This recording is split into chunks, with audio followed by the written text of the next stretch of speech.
Why do women perform sex on film? Money. Luke Ford is the author of A History of X, a new book on the industry.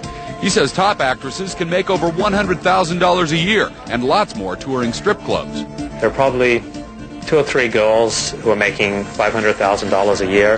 There are probably a dozen porn stars who are clearing over $200,000 a year. It's a very tough business. It really grinds people down. Luke Ford's book, A History of X, 100 Years of Sex in Film, will be in stores in March. And tomorrow on E.T., Leonardo DiCaprio is back, but It is a form of self-destruction. Luke Ford is author of the book A History of X. He says there's lifetime consequences for the actors and actresses of porn.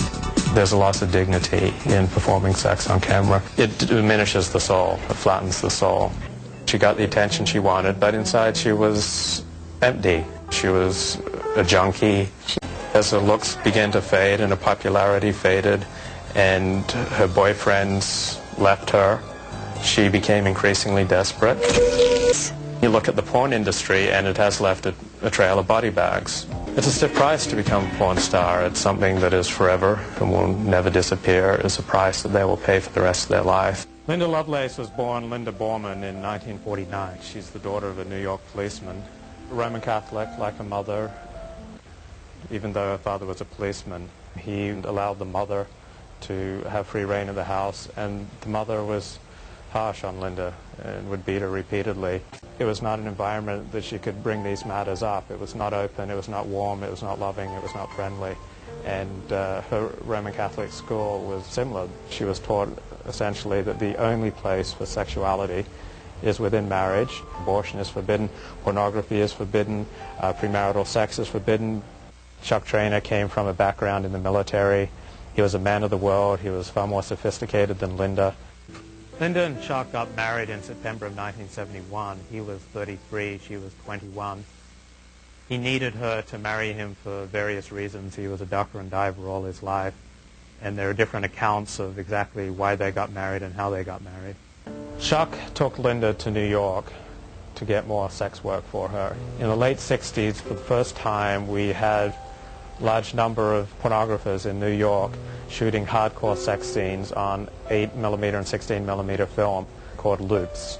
They were being sold in sex shops around 42nd Street, so Chuck knew where to go.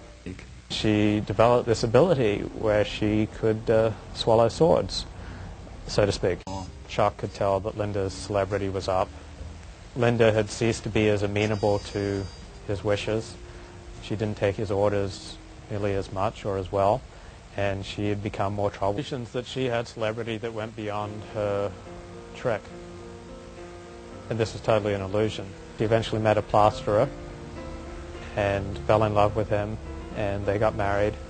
In the late 1970s, Linda Borman, Linda Marciano, she was now known as she was married, connected with Mike McGrady, this very cynical Newsday columnist.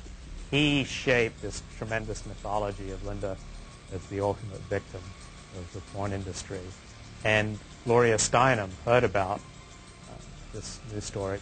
Steinem said, aha, Linda Lovelace, the biggest porn star ever, has turned against the industry. She symbolized this sexual revolution that was sweeping America. And so if she'd been forced or coerced or tricked into doing what she was doing, this was the greatest argument to bring to bear against the porn industry. The book comes out in 1980. They concoct this ordeal which shows Linda as being the puppet of Chuck Traynor and of an evil pornography industry. She started spiraling downward. She started making a living off welfare. She was supported by welfare for much of the next 20 years. Around the time that Linda published her 4th book about herself, Out of Bondage, she was having severe health trouble. She blamed it on her car accident in 1969. After Linda Lovelace, Chuck Traynor moved on to perhaps the biggest porn star of all time. If it's not Linda, it's Marilyn Chambers, who starred in Behind the Green Door in 1972 and was still making porn films in 1999. And eventually they divorced, but they remained very good friends, and Chuck moved on to the new love of his life. Linda Lovelace today remains a troubled soul. There are so many rumors about her, from breast cancer troubles to, of course, a transplant.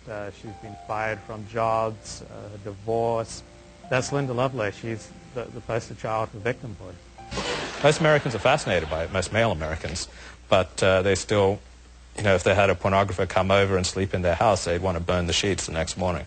Luke Ford, who spent 7 years writing an internet gossip column about the adult entertainment industry for his own internet website, isn't sure what to make of it. It's become popular and cool, acceptable in this 18 to 25 age group. My age group, I'm 37, my age group and up, we think porn is something that's shameful. He guesses that it's an act of teenage rebellion, embracing one of society's last taboos. How many films do you think have been shot here? 500? Ford, who is often referred to as the Matt Drudge of adult entertainment, gave us a tour of a backyard porn set in a residential neighborhood of Chatsworth that's been used by porn directors for more than 20 years. Got a little grass shack, bamboo shack. Yeah, it's Gilligan's Island. The Old West? It's just like Hollywood. Generally speaking, they come into this industry because this is the single easiest way that they can earn $1,000 in a day in 2 hours. It's not like we're losing people from going to medical school or business school or becoming lawyers. Most girls who enter this industry do one video and quit. The experience is so painful, horrifying, embarrassing, humiliating for them that they never do it again. In virtually every field, from the military to politics to finance to technology to pornography, blogebrities are rising in influence, bypassing the normal rules and answering only to themselves. Luke Ford writes about the adult entertainment industry for porn fans and stars alike. I was born to blog because I'm a rebel and I don't like other people telling me what to do, and I want to report things my way. He's a mass of contradictions. You wouldn't expect a preacher's kid who converted to Orthodox Judaism to write about porn's ugly side, but he does. I wrote a lot about sex, the sex industry, people getting into it, people getting out of it, people crusading against it. Criticisms of blogs are accurate, but just because a medium has flaws, that's just one side of the story. I'm willing to burn any source, willing to break any story, no matter how unpopular it makes me.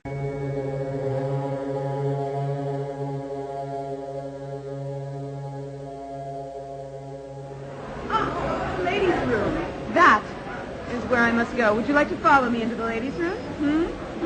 Yale graduate Dr. Susan Block is one of the sexual mandarins at PornCon. She calls herself an ethical hedonist. Come on, you can come into the women's room at a pornography conference. I won't sue you. Besides, there's plenty of lawyers here to defend you if I do. Inside the Forbidden Zone are two journalists, Matt Labash from the Weekly Standard and Luke Ford, who has a website devoted to the porn business. Dr. Block, who carries a dildo in her purse, leads us all into the ladies' bathroom. Canadian documentarians follow us. Lavon bears her butt and Dr. Block smacks her.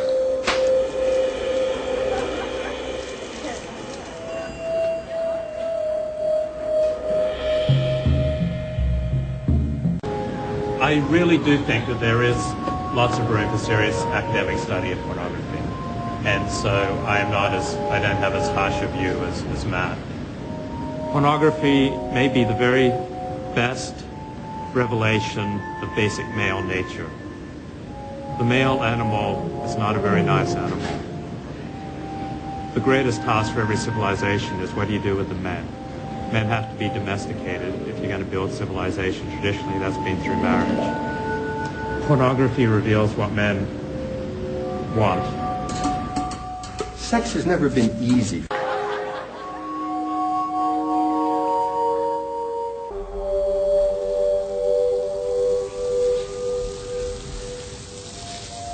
Not far from Margold's apartment is Luke Ford's one-room converted garage. It is here where Ford writes his website devoted to the porn industry. On the site, which gets 50,000 hits a day, Ford often posts his readers' sexual musings.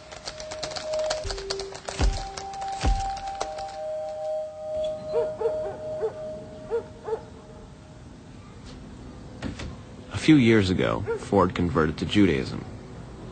Later, when he started writing on porn, he neglected to tell his rabbi what he was up to.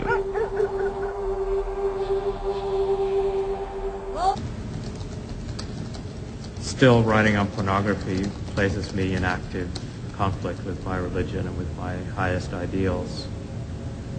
The way I justify it to myself and then to my co-religionists. Oh, why are you friends with Luke and nobody else is? You don't know the story how I met Luke? No. I'm going to have to tell you. You got time? Yeah. Jim called me up one day and he says, Rob, did you see your... Jim who? Jim's Giorgio. The guy that's shooting today. He says, did you see your name is all over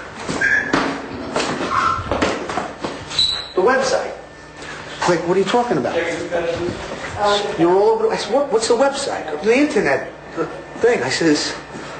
So he reads it to me that Rob Spallone, some wise guy from New York, is in the business now. He goes around beating people up with a baseball bat. So I said, what? I said, tell him to be at my office tomorrow at 2 o'clock. Luke's in the office sitting down. I says, if I was such a bad guy beating people up, wouldn't I fucking kill you right now? And he got all nervous. And I scared the shit out of him. How did you get into business? My father's in the business a long time. Yeah, I did beat up a guy with a baseball bat, only because he owed my company money and he didn't pay. And he deserved it, and he knew he deserved it. So that's where I got that little bit of a reputation. My life forever changed. April 13th, 1998 was a Monday, 2 days after Passover. I met with the rabbi of the Orthodox shul I most often attended. Dropping a thick folder on the desk with the pages splaying out, he said, this is the Luke Ford file. It was a file thick with my internet posts and other misdeeds that members of my religious community had brought to the attention of the rabbi. On April 13th, the rabbi told me that I could either leave porn behind or the community behind. Ford's dilemma was real. His faith was central to his life, but he had no money. I ramble about ethics on this other website I have. It gets 1/100th the number of hits that my porn website makes, and it doesn't make any money. Although ethics fed Ford's soul, it didn't put bread on his table. Eventually, Ford chose porn and found himself a new rabbi.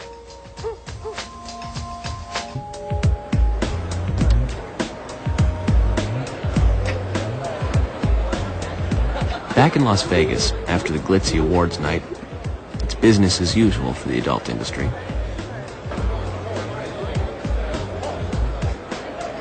Luke Ford, as always, is threading his journalistic way through the enhanced hype.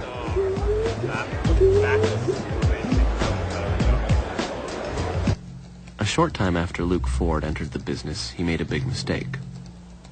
Ford wrote about two adult performers, John Stalliano and Nina Cherry, who'd become HIV positive. According to Margold, that was family business. It should never have seen the light of day. Bill Margold Speaks, Part 1, May 1st, 1998. You have to soften your blows. These are vulnerable, fragile, childlike adults. This is juvenile hall. You need to understand who these people are before you rip them apart. If you want to come after an adult, you can take me on any time. I am invincible. Having broken the unwritten rules of clan business, Ford would have to pay for it. Margold shut him out and told many in the business to do the same.